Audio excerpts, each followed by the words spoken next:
ท่านกำลังติดตามรับฟังสถานีวิทยุกระจายเสียงพระพุทธศาสนาแห่งชาติและสังคม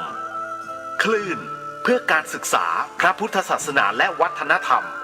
ระบบ FM 104.5 เมกะเฮิรตซ์รายการต่อไปเป็นรายการคดีโลกคดีธรรม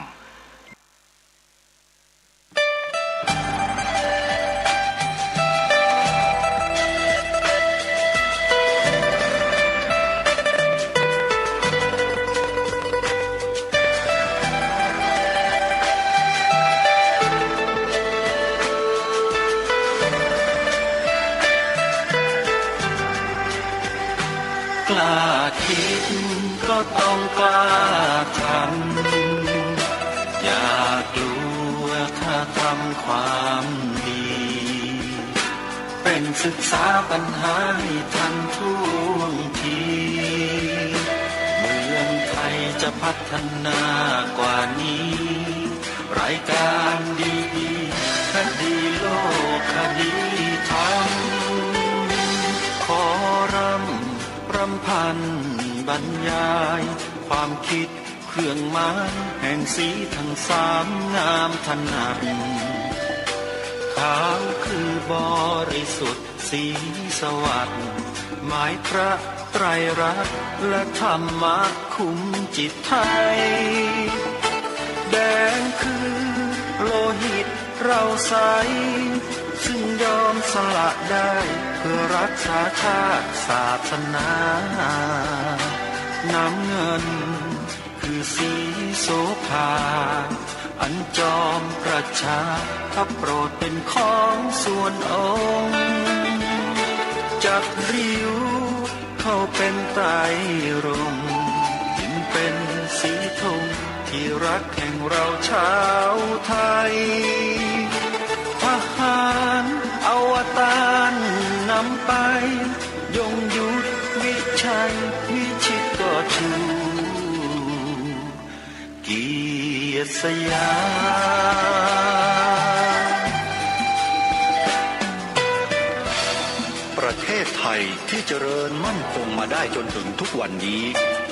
มิได้เกิดขึ้นจากความหวาดกลัวยังคลาดเขลาแต่บรรพบุรุษไทยของเราทุกยุคทุกสมัยล้วนแต่มีความกล้าหาญและชาญฉลาดปกป้องเอกราชสร้างชาติให้เกิดความมั่นคงโดยมีธงแห่งพระไตรรัตน์เป็นเครื่องนำชัยจึงเป็นที่มาที่ไปของรายการคดีโลกคดีธรรมกล้าคิดก็ต้องกล้าทำอย่ากลัวถ้าทำความดีเป็นศึกษาปัญหาให้ทันท่วงทีเมืองไทยจะพัฒนากว่านี้รายการดีๆคดีโลกคดีธรรมรายการดีๆคดีโลกคดีธรรม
วันแรม9 ค่ำเดือน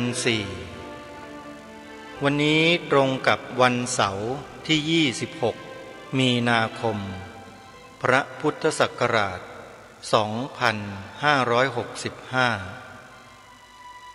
รายการคดีโลกคดีธรรมมาพบกับท่านผู้ฟังเป็นปกติ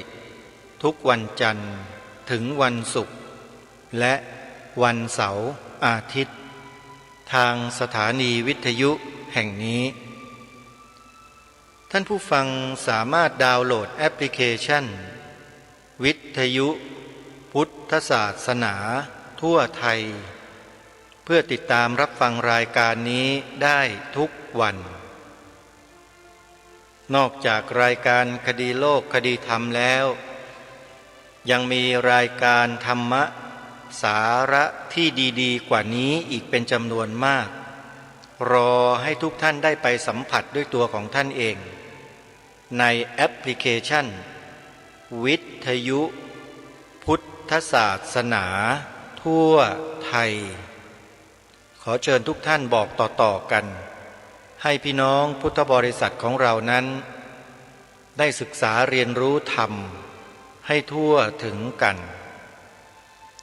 วันนี้เหลือธรรมบรรยายช่วงสุดท้ายของพระอาจารย์สมภพที่ยังค้างไว้อยู่อาตมาภาพจะไม่พูดอะไรแต่จะให้ทุกท่านนั้นได้ฟังธรรมบรรยายช่วงสุดท้ายในหัวข้อเรื่องเดียวกันให้จบในวันนี้เดี๋ยวเราไปติดตามรับฟังพร้อมๆกันได้ณบัดนี้ถ้าแม่จะอยู่บ้านข่อยสิหนีกับเมียข่อยคันเจ้าสิหนีข่อยยังสิอยู่คันเจ้าบ่อยู่วันนี้ข่อยจะเผาเฮือนถิ่ม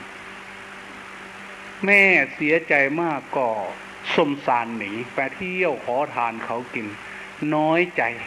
โลกนี้คงไม่มีศีลมีธรรมศีลธรรมคงตายหมดแล้ววันใดวันหนึ่งเราขอทานเราพอได้อยู่ได้กินเราจะไปทำบุญแจกเข่าหาทำมันตายเราทำหนึ่งว่าท่านทำบ่มีเราทำตายว่าท่านชายคนนั้นเมื่อไล่แม่ไปแล้วชาวบ้านเขาก็พากันพูดเพราะผู้หญิงคนนี้เป็นคนพูดก่อนว่าคอยบ่มีลูกย้อนแม่เจ้าเป็นปอบคันคอยจะมีลูกกินตายเบิดว่าท่านผัวก็โกรธพอไล่แม่หนีจะเผาเรือนทิ้งนี่เล่ากันนี้ขอทานหน่อยใจแล้วผัวตายเลี้ยงลูกมาใหญ่บ่ได้อาศัยยังไล่หนีสุดท้ายผู้หญิงคนนี้ที่เป็นลูกสะใภ้นี่มีท้องมาเนี่ยออกลูกผ่านแหงคือความเบ้าพันนี่ไทบ้านหลุดว่าโอ้เราเป็นปอบอีหลีบัดไล่แม่ยานี้แล้วหมอนั่นไล่แม่นี้แล้วเมียมันได้ลูกผู้หญิงคนนี้ก็ได้ทีก็ประกาศเห็นไหม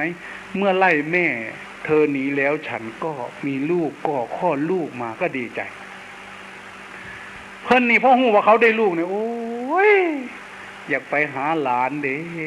อยากเห็นหน้าหลานแม่เด้อย่ามานะเขาสั่งฝากไปได้ยินอยู่ไสอย่ามาจะมากินหลานข่อยบอกไว้เล่ากระหวานอมขมขืนสั่งแม่สั่งลูกสะใภ้สั่งลูกไส้แต่บ่สั่งหลานอันมาบวชสิพามบ่ได้ก็ย้อนบ่สั่งหลานหักหลานมาบ่ได้ย้อนหลานดอกคันผู้ใดหลานดาดีๆนี่ได้มาบวชสิพามอยู่เรื่อยดีเลยคือดีย้อนหลานทีนี้เป็นยังไงไปไหนเขาก็บอกอย่างผู้หญิงคนนี้ก็น้อยใจโอ้ยเขาไล่เฮาหนีแล้วเขาผัดได้ลูกจะเป็นสมห่วมเขาว่าศีลธรรมนี่บ่มีเนาะตายเบิดแล้ววันหนึ่งไปขอทานในงานนักษัตริย์ฤกษ์เขาให้ทานมากเขาทำบุญได้ข้าวสุกได้ปลาได้เนื้อได้น้ำผึ้งได้นมได้เนยเยอะได้เนื้อกินดีเข้าไปผีป่าช้าคนอินเดียเขาไปทำบุญที่ป่าช้าเอาอาหารไปไว้ที่ป่าช้าเรียกว่าสลัทะทำบุญหาคนที่ตายแล้วแต่คนนี้จะไปแจกข้าวหาพระธรรมบ้านเขาว่าเอาบุญแจกเขาอุทิศส่วนกุศลหาพระธรรมไปถึงเราไปเฮ็ดอาหารอย่างดีดังไฟหอมสิแจกเขาหาธรรมมันตายไปแล้วพอดีพระอินทร์จำแรงแปลงร่างเป็นชายหนุ่มลงมารูปงามมาถามว่าป่าเอ้ยเจ้าย่านผู้ใดญาติกินบ่จังมะหลี่เฮ็ดแนวดูเนี่ยกินอยู่ผีประสาทเป็นตะแสบตะนัวแท้ให้กินน้ำได้บ่โอ้ยขอน้ำหลายๆท้อนมือใหม่จังกินแล้วว่ะแม่บ่คิดวันนี้ตรงกับวันเสาร์แต่ว่ามานี่ไม่เฮ็ดสิเฮ็ดที่26มีนาคม วันนี้ตรงกับวันเสาร์ แต่ว่ามาเป็นหยังจังหวะจังสัตว์พระถ้ำไปใส่พระถ้ำตายเลย ที่26เจ้าเฮ็ดจังไดเจ้าจังว่าพระถ้ำตายแล้วผู้ใดบอกเจ้าแม่นี่เลยว่าเอาเองเข้าใจเอาเองเฮ็ดจังไดจังว่าพระถ้ำตายลูกสาวกับลูกชายแม่นั่นพอตายแต่น้อยๆแม่เลี้ยงมาหวังสิได้เพิ่งผ้าอาศัยใหญ่มาเป็นสาวข่วมเดียวก็บ่ได้สั่งแลนไปนำผู้บ่าวฟ้าแม่ถิ่มแม่ก็ว่าสิได้อยู่นำลูกชายพ่อลูกชายใหญ่กล้าหน้าบ้านก็ไปติดยาเสพติดกินเหล้าเมายาฮ้อนสิดีสิงามแม่หาเมียมาให้เมียบ่มีลูกหักเมียหลายไล่ขาแม่หนีจากบ้านจากเฮือนเขาว่าแม่นี่เป็นปอบเป่าโพ่งผีคันแม่ลูกไผ่ผัดได้ลูกจะมันสมควบเขาว่าแม่บ่ได้เป็นแนวนั้นโอ้ยโลกนี่เบิดศีลเบิดธรรมเบิดความยุติธรรมแล้วล่ะเอ้ยแม่สิแจกเขาหาพระธรรมตายแล้วคันพระธรรมบ่ตายลูกของแม่คือสิเลี้ยงแม่ลูกไผ่คือสิเลี้ยงแม่ลูกชายคือสิเลี้ยงแม่ลูกสาวคือสิบ่ป้าแม่ไปนำผัวย้อนว่าถ้ำมันตายมันบ่มีแล้วแม่สิแจกเขาหาถ้ำหมอนี่ก็เลยว่าขั้นสัญญาเผาแม่เอ้ยคอยสิซอยเจ้าได้บ่ซอยบ่ได้ดอกหมอนี่ก็เลยเอามือชี้ไปที่ต้นไม้ระเบิดตึ้มลุกเป็นไฟหายไปซี่ใส่ต้นนั้นขาดทวนผมมีฤทธิ์มีเดชซ้ำนี่ล่ะแม่เอ้ยอยู่ใสลูกชายเจ้าลูกไผ่เจ้าอยู่ใสหลานน้อยเจ้าอยู่ใสคอยสิไปฆ่าทิ่มฆ่าให้มันเบิดมันเป็นหยังจังบ่จักเลี้ยงแม่ผู้เดียวเนี่ยเว้าแล้วก็เซ่แต่ต้นไม้ลุกบึ้นขาดตึ้มนี่สิฆ่าลูกเจ้าตึ้มสิฆ่าลูกไผ่เจ้าตึ้มสิฆ่าหลานเจ้ามันบ่จักศีลจักธรรมหัวเขาแล้วอ่อนโยบโลดขาโอ้ยอย่าฆ่าหลานก็น้อยท้อนว่าซั่นขั้นสิขาก็ให้ขาแต่ลูกไผ่ว่าฉันเอาลูกชายไว้ให้เน้กับหลานคันอดบ่ไรก็ขา2คนเอาหลานไว้ให้ยาเลี้ยงเกาโดกว่าฉันหมอนี่ก็เลยว่าแม่เอ้ยทำบ่ทันได้ตายตัวแล้วอยู่ไสนั่นดีอยู่ในใจเจ้าสัวก็ยังว่าลูกเสียก็ยังว่าเลือดสิเสือนสิเสือดสิขาถิ่มก็บ่ได้เจ้ายังแพงอยู่หั่นเด้แพงลูกแล้วยังบ่แล้วยังล่ามไปหักหลานนี่แล้วธรรมะยังอยู่น้ำแม่คันเบิดน้ำลูกก็ยังมีน้ำแม่แต่เฮายังแพงหลานอยู่เนาะธรรมะยังหลายเติบแต่ว่าคันขาลูกในท้องได้แล้วขาลูกคือจังหวัดบุรีรัมย์นั่นพ่อฆ่าลูกคืนเดียว3คนนั่นว่าธรรมะได้สูญสิ้นไปแล้วเดี๋ยวนี้สังคมไทยขาดแคลนถึงขั้นนี้แล้วมาตริปุตตัมหิติโพอาคาโตปิตริปุตตัมหิติโพอาคาโตพ่อแม่ได้ฆ่าลูกได้อย่างรุนแรงอย่างนี้เพราะเหตุนั้นทำอย่างไรศาสนาพระเจ้าองค์ประเสริฐสัพพัญญูล่างเธอบกล่างเธอเต็มดังพระจันทร์อยู่ทึ่งฝ่าพี่น้องเอ้ยเมื่อศาสนายิ่งจะหมดมันสิคอนเข่า3ห่มโพสีข่วมอัปปีสิเกิดมีหนาแน่นคนสิกุมกันขานอนตายขีนควยสังเวชโอเป็นหนานายสะอ่างต่อไปนี้จะคอนเข่า3ห่มโพสีคนดีจะไปรวมคนดีผู้มีศีลจะไปรวมผู้มีศีลผู้มีสมาธิจะไปหาผู้มีสมาธิผู้มีปัญญาจะไปหาผู้มีปัญญากัลยาธิมุตติกานังหีนาธิมุตติกานังสเตสตังสังสันทันติสเมติสัตว์ทั้งหลายที่มีอัธยาศัยเลวทรามจะไปหาสัตว์ที่มีอัธยาศัยเลวทรามสัตว์ที่มีอัธยาศัยดีงามก็จะไปหาสัตว์ที่มีอัธยาศัยดีงามมหอดบนนี้เป็นภาพจำลองสังคมโลกสังคมมนุษย์เมื่อมนุษย์เมากามเมื่อมนุษย์เห็นผิดเป็นชอบแล้วมนุษย์จะฆ่ากันมนุษย์จะเอาเปรียบกันโลกนี้จะเกิดวิปริตเมื่อพระราชาไม่ตั้งมั่นในธรรมเมื่อนั้นข้าราชการจักไม่ตั้งมั่นในธรรมเมื่อข้าราชการไม่ตั้งมั่นในธรรมพ่อค้า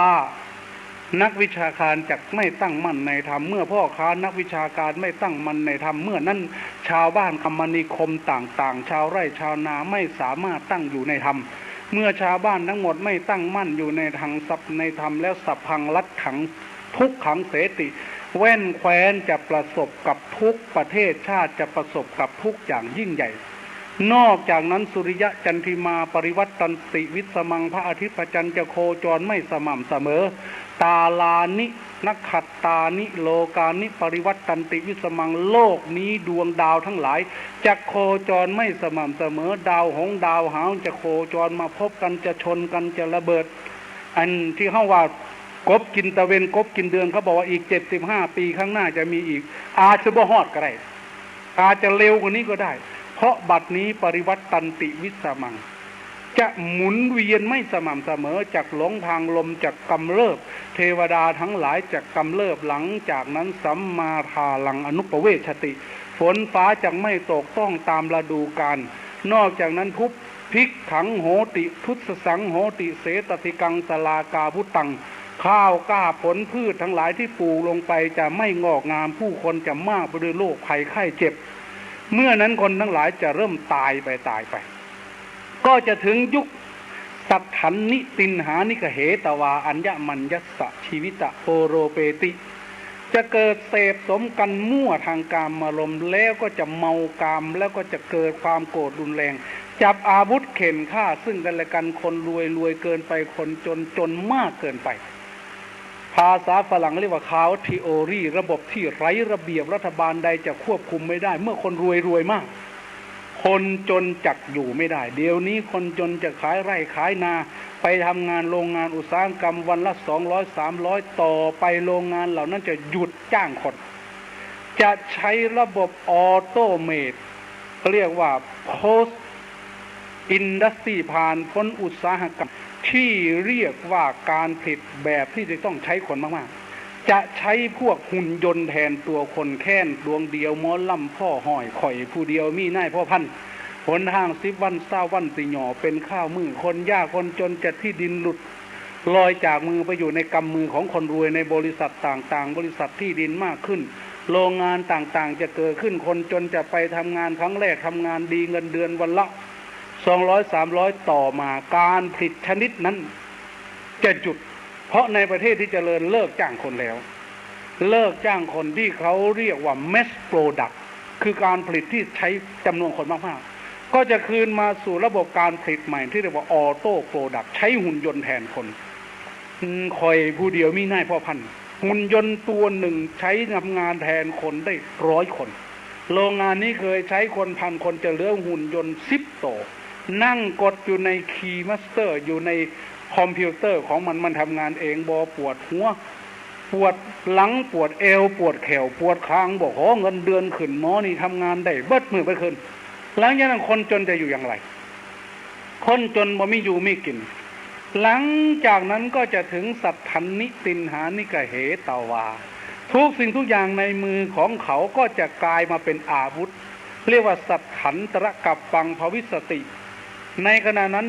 ก็จะเกิดภาวะทุกอย่างกลายเป็นอาวุธการียุคขึ้นมาบ่มีหยังได้ข่อยจะไปจูดโรงงานเผาโรงงานเผาบ้านเผาเรือนคนรวยตายนำกันข่อยกระจนเจ้าก็รวย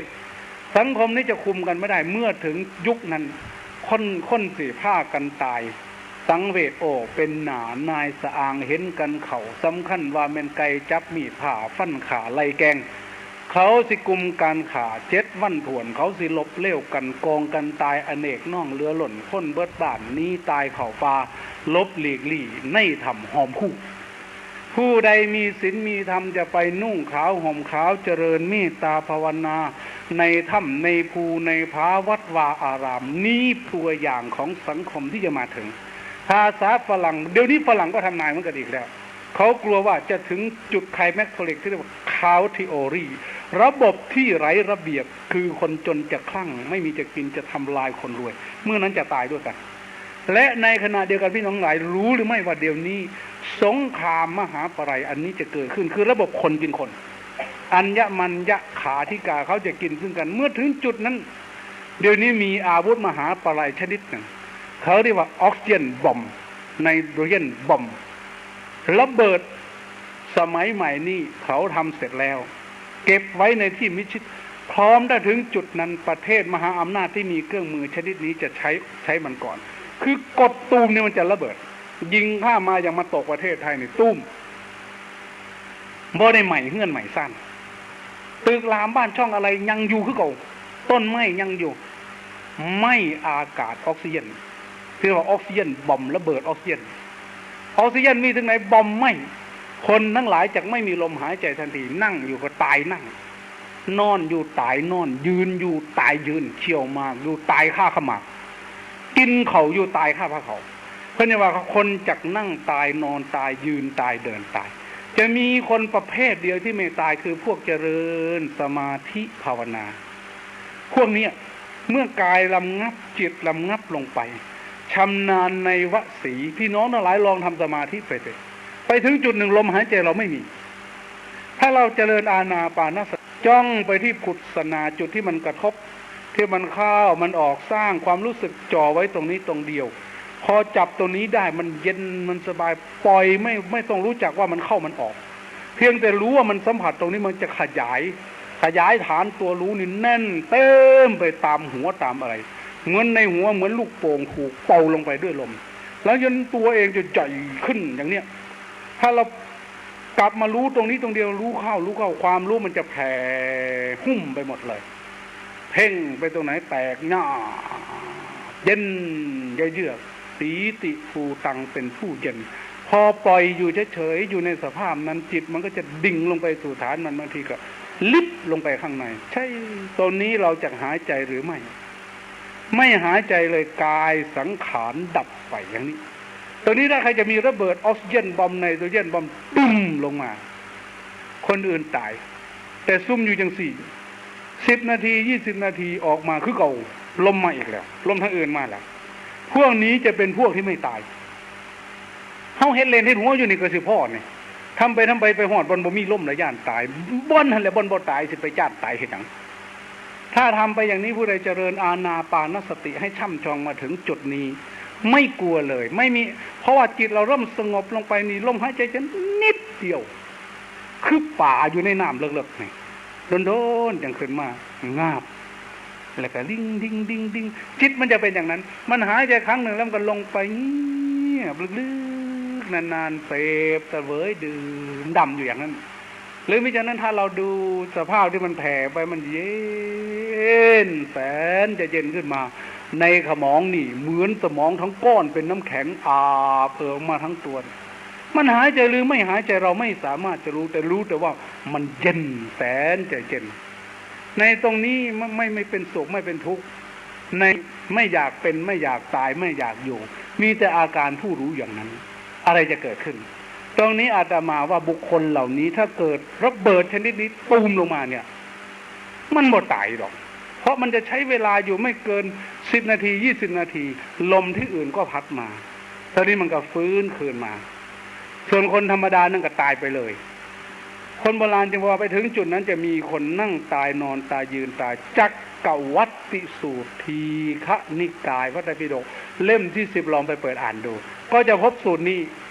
คนจะพากันตายจักเหลือแต่พวกที่ไปจำศีลภาวนาเจริญเมตตาภาวนาอยู่ในป่าทีนี้เราก็เห็นแล้วว่าภาพสังคมตัวอย่างหนังตัวอย่างของสังคมมันเกิดอยู่พระก็ไม่ใช่จะเลวร้ายไปหมดทุกองค์ดีๆก็ยังมีอยู่บ้างในเมื่อท่ามกลางความเลวร้ายของสังคมนี่จะต้องมีคนดีขึ้นมาเพราะความชั่วเป็นปัจจัยให้เกิดความดีขึ้นเพราะความดีเป็นปัจจัยจึงเกิดความชั่วเป็นปัจจัยซึ่งกันและกันในพระอภิธรรมหมวดว่าด้วยปัจจยวิพังค์มหาประธานพระไตรปิฎกเล่มที่40ข้อที่1หน้าที่1เปิดไปเลยก็จะพบปัจจยวิพังควาโรจะไปถึงจุดหนึ่งที่บอกว่าภูริมากุศลธรรมานังปัจฉิมานังกุศลธรรมานังอนันตลาปัจจเยนะปัจจโยเขาเอิ้นว่าหย่อนมุกยามคนตายสวดสมัยก่อนนี่บ่สวดจักมันยังโยคือสิเห็นตัวข้างย่างมายานเดพะว่าถ้าเขาบ่ฮู้ว่าความหมายว่าปุริมาแปลว่าเบื้องต้นอกุศลานังเป็นความชั่วเป็นความเสื่อมปัจฉิมานังบั้นปลายกุศลานังธรรมานังอัญญมัญญปัจจเยนะปัจจโยบั้นปลายกลับกลายเป็นความเจริญเป็นความดีเพราะอาศัยความเป็นปัจจัยซึ่งกันและกัน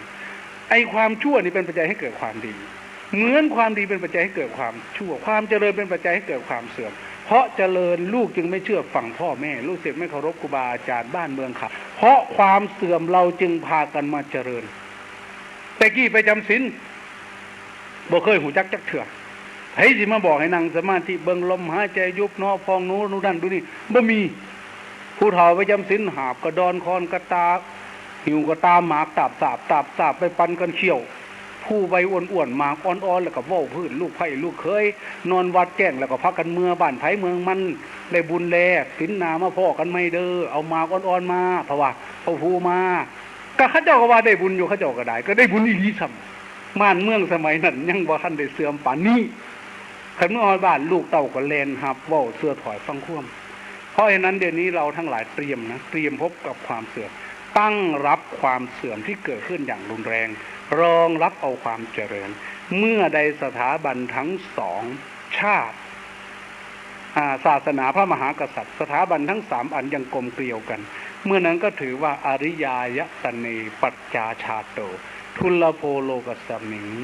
เรานี้ได้เกิดมาพบอริยชาติอริยแผ่นดินอันประเสริฐซึ่งหายากที่สุดในโลกนี้จะรอคอยไปถึงไหนประเทศใดจะมีอีกอาตมาคิดว่าไม่มีบ้านใดเมืองใดอีกแล้วนอกจากประเทศไทยแต่อยากจะฝากท่านทั้งหลายว่าปัจจุบันนี้สังคมนี้ขาดความมั่นคงอย่างยิ่งมองไปที่คณะสงฆ์ภาวะขาดเนรจะเป็นกฎเกณฑ์บอกชะตากรรมของพุทธศาสนาหลังจากนั้นข่าวสารดีไม่งามสะท้อนออกมา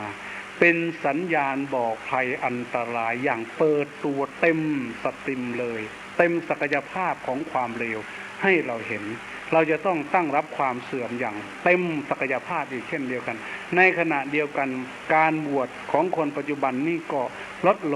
งมันก็จะถึงขั้นป่วยไข้ทางศาสนาถึงขันคนโบราณว่า10เฮือนสิห่วมดำผ้าหาเฮือนห่วมดำควร10เฮือน20เฮือนสิมีข้วยตู่ตัวหนึ่ง10บ้าน20บ้านสิโฮมกันเป็นวัดหนึ่ง10วัด20วัดสิมีพระองค์หนึ่งมีพระแล้วสิบ่มีสงฆ์มีถงแล้วสิบ่มีบ่อนหอยไหลเวิ้นอยู่คือจอกคือจังจอกอยู่น้ำเฟื่อยข้างสิบ่มีเดี๋ยวนี้มันก็ใกล้แล้ววัดห่างลงมันไม่ห่างแต่ว่าศาสนาพุทธว่าศาสนาคริสต์ก็ห่างบักแก่กันโลกวิทยาศาสตร์นี่กระทบต่อศาสนามากโดยเฉพาะศาสนาที่มีพระเจ้ากระทบมากศาสนาเหล่านั้นจึงมุ่งมาประเทศที่ด้อยการเจริญทางวิทยาศาสตร์เพื่อเผยแพร่เพื่อหาอาณาจักรใหม่ส่วนศาสนาพุทธกลับได้รับความสนใจมากในประเทศวิทยาศาสตร์อย่างสหรัฐอเมริกานี่20 ปีที่ผ่านมาเนี่ยอาตมาได้ฟังข่าวจากสถานีวิทยุ VOA เสียงจากอเมริกาเราเปิดรับได้ชัดเจนมากหรือว่าที่นี่เป็นยังไงไม่ทราบในเวลา20:00 21:00 นี่เปิดเถอะรับได้ชัดเจนมากเลยได้ฟังข่าวรอบอาเซีย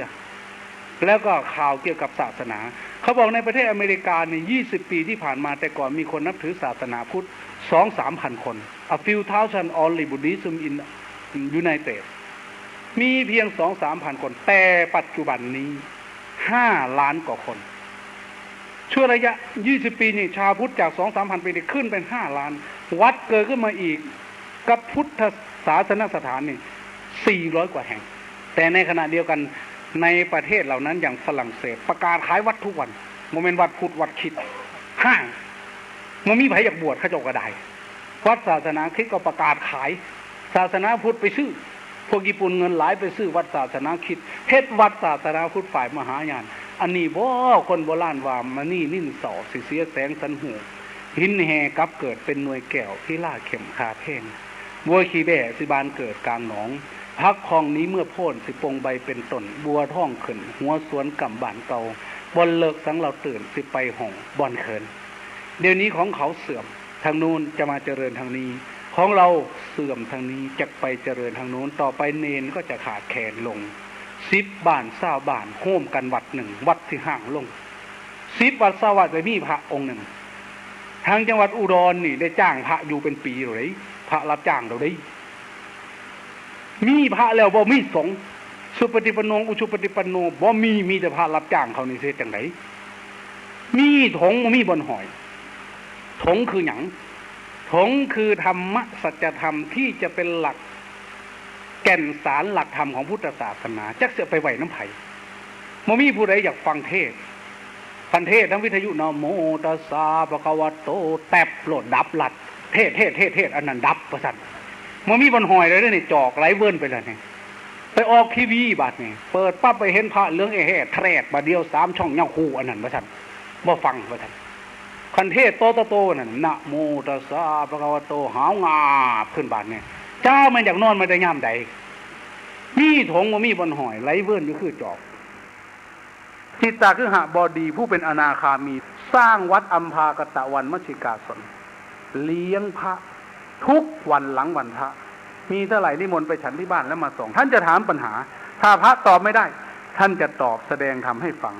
พระพุทธเจ้ายกย่องเป็นอุบาสกที่แสดงธรรมเป็นเลิศพระบางองค์บรรลุธรรมเพราะได้ฟังธรรมจากอุบาสกคนนี้วันหนึ่งท่านเลี้ยงพระเสร็จพระผู้หลักผู้ใหญ่พระผู้น้อยเสร็จแล้วก็กลับว่าท่านก็สะพายบริขารไปถวายพระตามหลังไปวันนั้นมันเกิดความร้อนมากพระผู้เฒ่าเดินยุบยันก็เลยจมโอ้ยว่าสัตว์คือจังหนังนี่สิใหม่สิเปื่อยจะเป็นห่อนเด้ว่าสัตว์พระองค์หนึ่งเดินตามหลังบวชใหม่พรรษาเดียวพนมมือขึ้นข้างหลังท่านผู้เจริญครับจะเป็นการดีไหมครับถ้ามหาเมฆก้อนใหญ่ไหลมาบดบังดวงอาทิตย์ให้ครึ่งดีสิว่าท่านมันห่อนปานนี้เว้ยจะเป็นดีว่าท่านว่าแล้วท่านจัดการเลยท่านบันดาลอิทธาภิสังขารด้วยกำลังฤทธิ์อภิญญาของท่านปึ๊กเมฆก้อนใหญ่ไหลมาบดบังครึ่งท่านผู้เจริญครับจะเป็นการดีไหมครับถ้ามีลมอ่อนๆพัดมาจะดีไหมครับแห้งดีว่าท่านท่านนี่ก็ใส่อีกลมเย็นพัดมาดีไหมครับถ้าหากจะมีฝนเม็ดใหญ่ๆตกห่างๆปกเป๊ก drop by drop เขาเขียนแปลในพระไตรปิฎกภาษาอังกฤษ drop by ละเม็ดดีไหมโอ้ยนั่นแหละแห่งสิดีคักว่าท่านฝนก็มาอีกปกเป๊กจิตตคือหบดีผู้เป็นอนาคามีเดินตามหลังเนี่ยขนลุกว้าวมันเป็นธรรมดาเฮ้เวลาไปส่งพระเถระเสร็จรีบกลับมาหาเลยมาหาพระองค์นี้มากราบท่านอยู่กุฏิหลังน้อยๆท่านผู้เจริญท่านบวชมานานหรือยังอาตมาภาพบวชมาพรรษาเดียวท่านชื่ออะไรชื่อมหากะ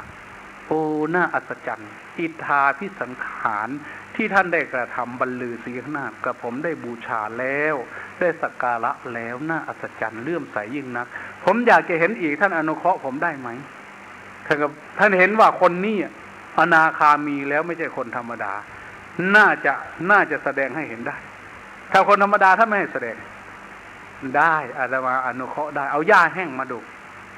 ก็เอาหญ้าแห้งมาปูที่ระเบียงกุฏิ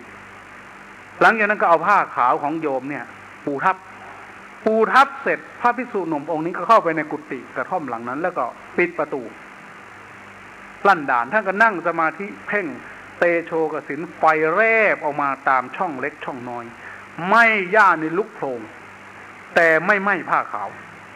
จิตตคือหบดีนี่กระโดดลงไปกุฏิข้างล่างตัวสั่นอยู่ข้างล่างขนลุกขนพองอัศจรรย์ก็เลยตะโกนถามออกมาว่าพ่อแล้วบอเอาอีกบอไปเถิดโอ้ยพ่อแล้วไอ้ท่านย่านไฟใหม่กุฏิท่านก็หยุดพอหยุดแล้วไฟก็ดับผ้าขาวก็ยังอย่างเก่าไม่เปื้อนไม่ถูกฉาบทาด้วยควันไม่รมด้วยควันไม่ไหม้อัศจรรย์ก็มากราบท่านผู้เจริญกับผมได้บูชาแล้วได้สักการะแล้วซึ่งอิทธาภิสังขารน่าอัศจรรย์จริงกับผมมีความเลื่อมใสยิ่งนักอัมพากตะวันมชิกาสนนี้ผมสร้างมาด้วยทรัพย์ของผมเป็นที่รื่นรมยิ่งนักขอถวายแก่จงรับจงอภิรมที่นี่จงอยู่ที่นี่สำราญที่นี่ปัจจัยสีอันใดอันจำเป็นแก่สมณะกับผมขอปวารณาท่านจงบอกมาเถิดผมจะอนุเคราะห์ขอท่านจงรับเถิดท่านก็รับชอบแล้วอุบาสกแล้วก็ให้พรในคืนนั้นมหากะภิกขุได้ดำริว่าการกระทำของเราในวันนี้จะบดบังพระรัตนตรัยเสียแล้วเป็นการกระทำที่ไม่ดีเลยแม้แต่อนาคามีบุคคลยังมาติดเรา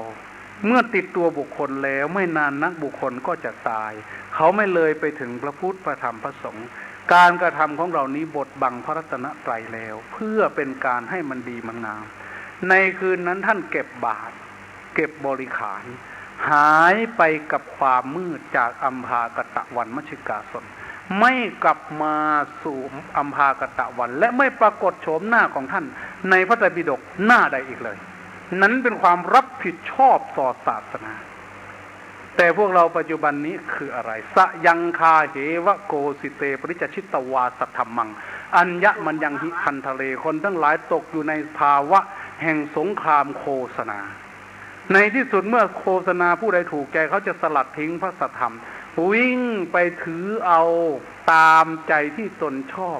หลังจากนั้นอัญญมันยังหิพันทะเลเขาจะไปถือเอาตามสิ่งที่เขาจะถือเอาได้คำว่าพันทะเลพันธะคือสิ่งที่ห่อได้ถือได้เดี๋ยวนี้คือที่ไหนมีเหรียญที่ไหนมีตะกรุดที่ไหนรดน้ำมนต์พ่นน้ำมันตะกะหม่อมเสกบาลตรงนั้นแหละอัญญมันยังหิพันทะเลเขาจะไปถือเอาเพราะมันถือเอาได้สิ่งเหล่านี้ก็เลยจะมาบดบังพระพุทธเจ้าบดบังพระธรรมบดบังพระสงฆ์อีกตัวอย่างหนึ่งนิดเดียวราชคฤหเศรษฐีคนใช้ไปอาบน้ำที่แม่น้ำอจิรวดีไปพบปุ่มไม้กฤษณาไม้จันทร์ซึ่งมีราคาแพงมากหอมกลุ่นท่านซื้อแล้วกึ่งเป็นบาทเป็นบาทไม้ที่หอมแล้วก็เอาไข่นี่มัดเสียบต่อกัน7ระดับเอาไว้บนยอดปราสาทข้าพเจ้าขอถวายให้พระอรหันต์ในทิศทั้ง4ขอให้มารับเอาบาทไม้แก่นจันทร์อันดีงามอันล้ำค่านี้เป็นยังไงพวกนักบวชนอกศาสนาพยายามที่สุดไปจีบส่งหน้าม้าไปให้ถวายไม่ยอมถวายบอกอยากได้ห่อไปเอาบางคนนึกกับวางเล่เพทุบายว่าจะห่อขึ้นไปเอาแต่ให้ลูกศิษย์ไปปั้มเอาไว้ไปเฮ็ดกระตีห่อมึงดึงขากูไว้เด้อกูห่อบ่ได้ดอกว่าท่านลูกศิษย์ลูกหาก็ไปปั้มอย่าจับกูสิห่อขึ้นไปเอาคนวะทีนี้เศรษฐีก็มาดูโอ้ยหันละปล่อยแล้วห่อขึ้นมาเอาหันว่าท่านจะไปกุมแล้วไว้ว่าท่านก็ส่งหน้าม้าขึ้นไปบอกอาจารย์ของฉันเนี่ยห่อได้แต่ว่าอยากให้ท่านแสดงเพราะสิ่งเหล่านี้เลยปาก็ว่าเขาทำเล่เพตุบายทุกอย่างไม่ได้ทีนี้พระในศาสนาพุทธพระโมคคัลลานะองค์หนึ่งซึ่งเป็นอาจารย์ที่เก่งทางฤทธิ์มากต่อมาอีกก็มีอีกองค์หนึ่งท่านปิณโทรภารทวาชะลูกศิษย์พระโมคคัลลานะก็มีฤทธิ์มีเดชเหมือนอาจารย์มาบิณฑบาตถึงตรงนั้นใกล้ๆเมืองราชคฤห์มันมีแผ่นดินเป็นลานเป็นหินเป็นดานหินเอาบาตรวางไว้ก็คล้องผ้าท่านโมคคัลลานะมองไปเห็นก่อนท่านก็เลยสับประยอกดอกเล่นเพราะว่าท่านปิณโทรโน่นบาตรของท่านเห็นไหมเห็นยอดปราสาทนั่นเขาถวายท่านปิณโทรท่านก็รู้ด้วยฤทธิ์เป็นของท่านอาจารย์นั่นแหละครับของท่านอาจารย์นิมนต์เถิดท่านโมคคัลลานะบอกเป็นของเธอนั่นแหละปิณโทรของท่านนั่นแหละผมไม่เอาดอกบาตรดินผมนี่ได้ฉันอยู่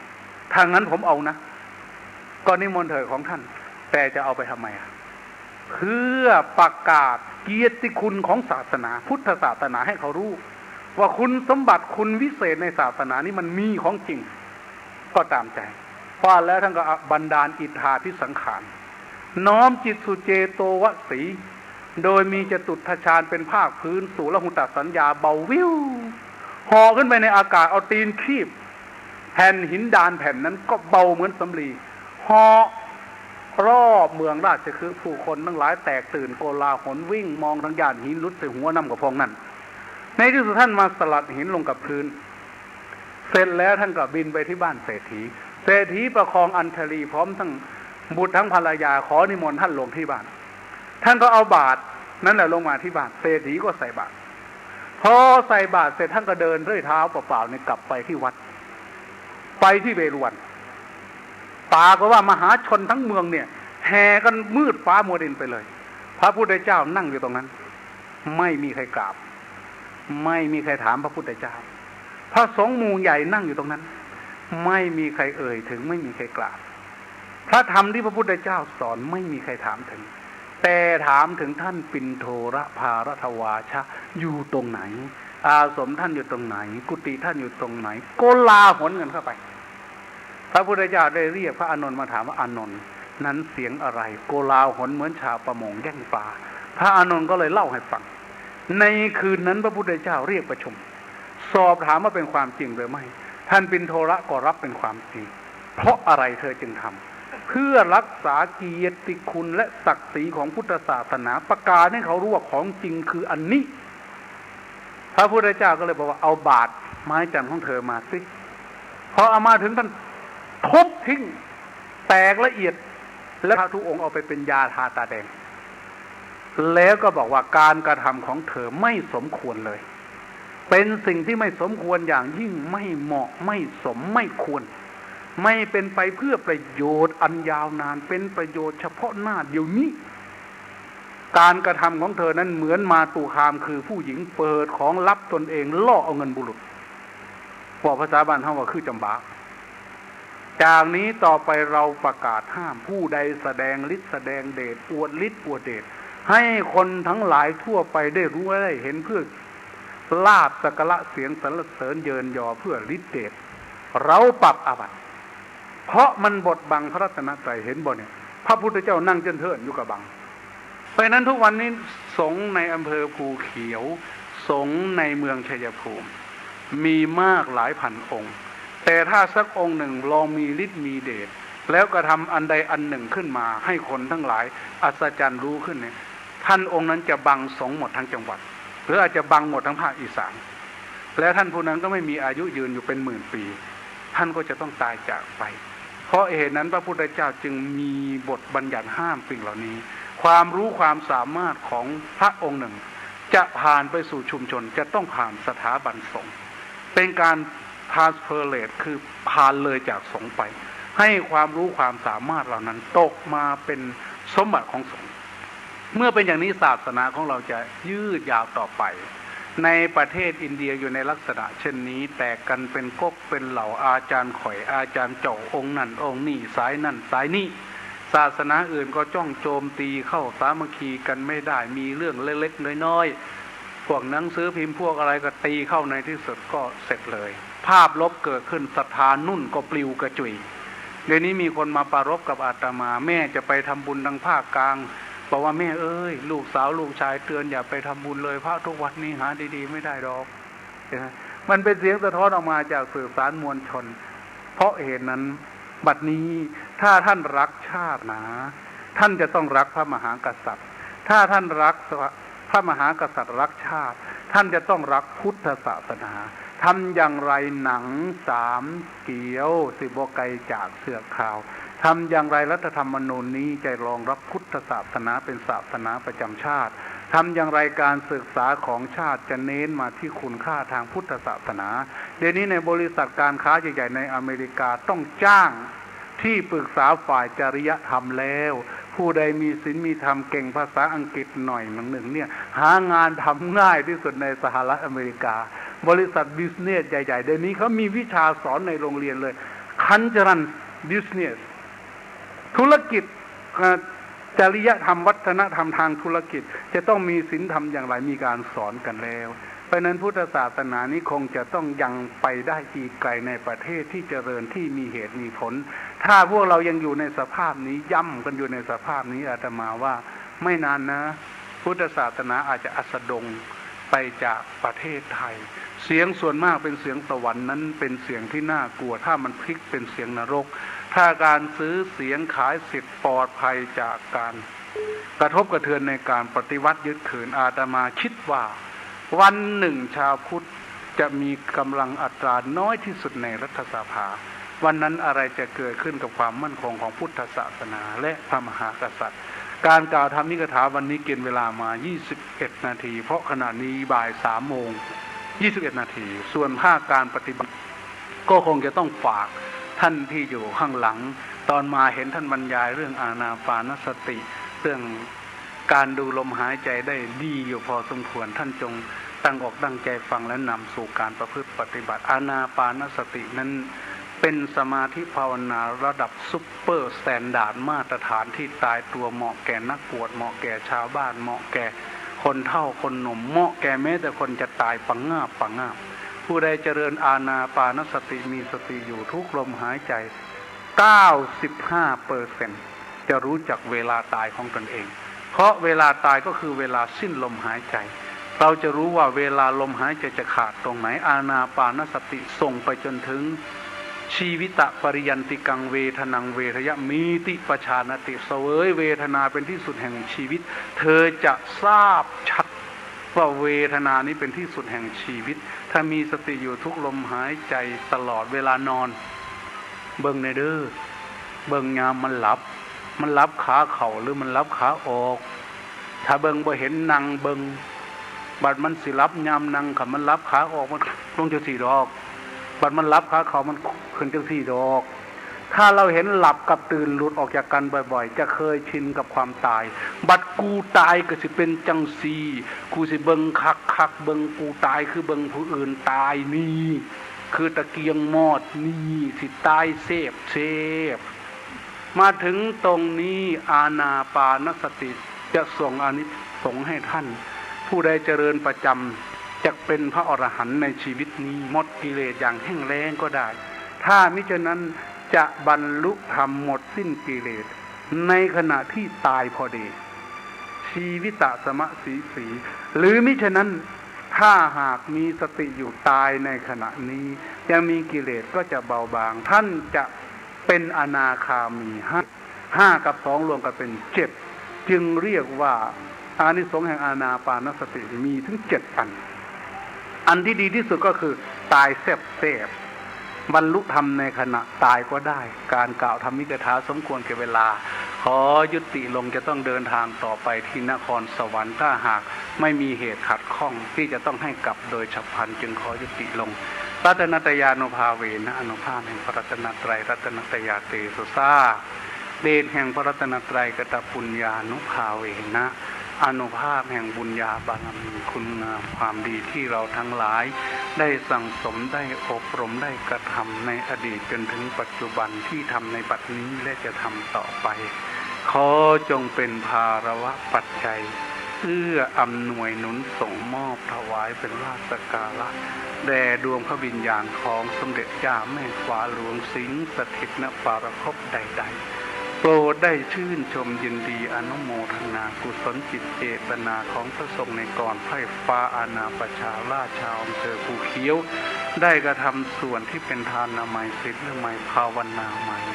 ขอดวงพระวิญญาณของสมเด็จย่าแม่ฟ้าหลวงจงสถิตสถาพรในทิพวิมานเต็มด้วยความสุขตลอดกาลหรือหากว่าดวงวิญญาณนั้นเบาบางซึ่งอาสวะกิเลสแล้วขอจงไปปรินิพพานอยู่ในเบื้องหน้าส่วนบุญกุศลนั้นจงย้อนคืนมาสู่เราทั้งหลายผู้ยังเวียนว่ายตายเกิดในวัฏสงสารที่ได้กระทำในวันนี้จงได้เป็นส่วนแห่งธรรมภาคีเป็นส่วนแห่งบุคคลผู้มีส่วนได้รู้ได้เห็นได้ประจักษ์แจ้งอริยสัจธรรมอันจะนำตนเองออกเสียจากกองทุกข์ในวัฏสงสารด้วยอานุภาพแห่งบุญญสมภารสัมภารธรรมที่กระทำนี้ตามกำลังแห่งบุญญาบารมีสติปัญญาของตนโดยทั่วกันในชาตินี้และปรภพต่อไปเบื้องหน้าทุกคนเถิด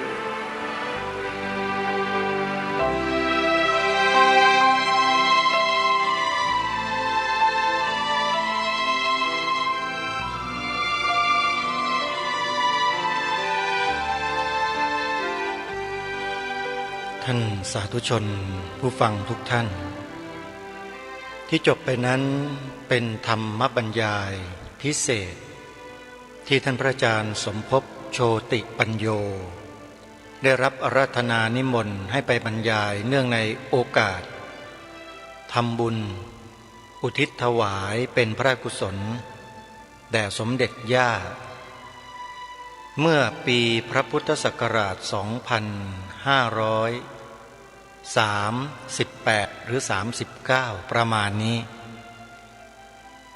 นี่คือความเป็นชาติไทยของเราที่คนไทยเรานั้นรักษาสืบสารต่อกันมาจนกระทั่งถึงปัจจุบันพระอาจารย์สมภพโชติปัญโยบรรยายธรรมเรื่องนี้ไว้เพื่อให้พวกเราทั้งหลายในยุคนี้ได้สดับรับฟังให้เกิดเป็นสำนึก ในพระมหากรุณาธิคุณแด่สถาบันพระมหากษัตริย์ของเราและให้พวกเรานั้นเจริญในพุทธธรรมขององค์สมเด็จพระบรมศาสดาสัมมาสัมพุทธเจ้าให้ยิ่งขึ้นเป็นการผนึกกำลังสองส่วนนี้ให้เข้มแข็งเมื่อสองส่วนนี้เข้มแข็งแล้วชาติบ้านเมืองของเราก็จะเข้มแข็งตามมาโดยลำดับท่านสาธุชนทั้งหลายก่อนจะยุติเนื้อหาพระอาจารย์สมภพโชติปัญโยท่านได้ทิ้งท้ายเอาไว้ชัดเจนว่าเรื่องรัฐธรรมนูญหากยังไม่มีบทบัญญัติเพื่อป้องกันพระพุทธศาสนาให้มีความเจริญมั่นคงด้วยข้อกฎหมายแล้วเนี่ยสักวันหนึ่งจะอัสดงลงเหมือนอย่างประเทศอื่นๆที่เคยเป็นมาแล้วถ้าเราศรัทธาเคารพพระอาจารย์สมภพโชติปัญโยจริงเราจะช่วยกันในเรื่องนี้ให้สำเร็จในเวลานี้มีผู้นำออกเอกสาร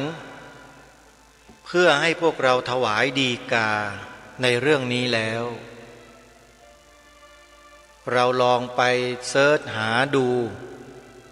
ในอินเทอร์เน็ตโดยพิมพ์คำว่าถวายฎีกาให้ศาสนาพุทธเป็นศาสนาประจำชาติลองดูนะถ้าโชคดีเราก็พบได้เจอแล้วก็ได้มีส่วนร่วมทำให้พระพุทธศาสนาเจริญมั่นคงในบ้านเมืองนี้อย่างถาวรได้ก็ขอฝากและหวังเป็นอย่างยิ่งว่าพวกเราจะรักและสามัคคีกันตลอดไปวันนี้เวลาของรายการหมดลงแล้วอาตมาภาพต้องขอสมมุติยุติไว้แต่เพียงเท่านี้พบกันใหม่ในวันต่อไปขอความสุขสวัสดีในธรรมแห่งองค์สมเด็จพระบรมศาสดาสัมมาสัมพุทธเจ้าจงปรากฏเกิดมีขึ้นในจิตใจของท่านผู้ฟังทุกท่านทุกคนเทินขอเจริญพรกล้าคิดก็ต้องกล้าท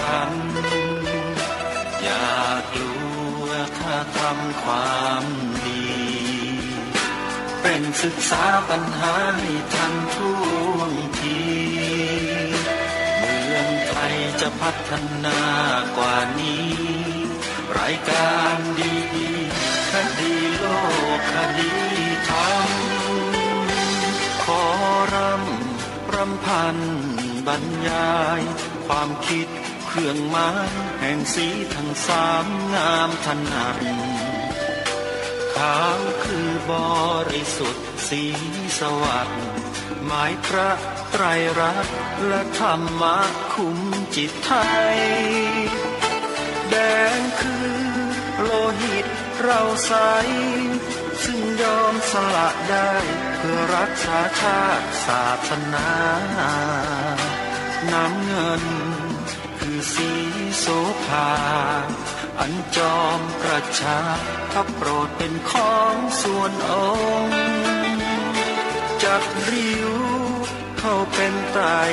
รงค์จึงเป็นสีธงที่รักแห่งเราชาวไทยทหารอวตารนำไปยงยุทธวิชัยวิชิตก็ชูเกียรติสยาม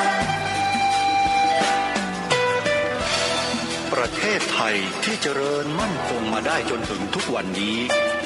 มิได้เกิดขึ้นจากความหวาดกลัวอย่างคลาดเขลาแต่บรรพบุรุษไทยของเรา